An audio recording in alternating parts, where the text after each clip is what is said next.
Hello, this is Luis, and today I want to show you my nephron playdough diagram.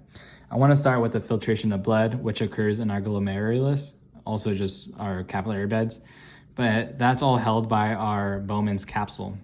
And blood enters through the afferent arteriole, and then it goes into our capillary bed, and then it exits through our efferent arteriole.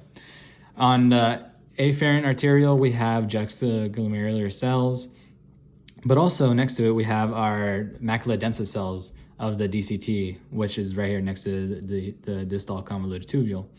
And together, this creates the JGA, the juxtaglomerular apparatus. And this structure can help detect like low blood pressure, low blood flow, or even high potassium levels.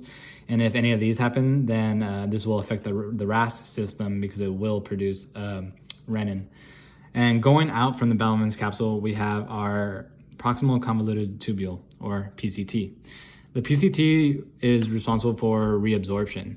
So this is where reabsorption occurs, and it can also detect oxygen levels and produce erythropoietin. And that goes into our loop of Henle. The main purpose of the loop of Henle is to create a hyperosmolar environment for the medulla.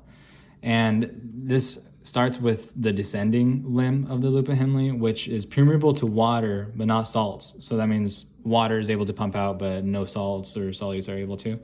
And then this goes into our ascending limb of loop of Henle, which is permeable to salts, but not water. So then now salts are able to actively pump out. And this is what creates the hyperosmolarity. But then the fluid keeps on going into our distal convoluted tubule, and this is responsible for allowing, like, keeping salts or even pumping out potassium, and that's responsive of aldosterone.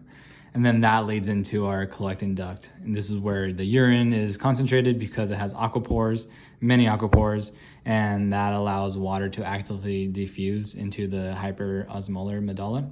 And that is all controlled by ADH that's present. So antidiuretic hormone controls the aquapores.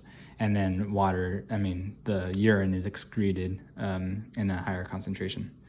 And thanks, that's my nephron playdough diagram.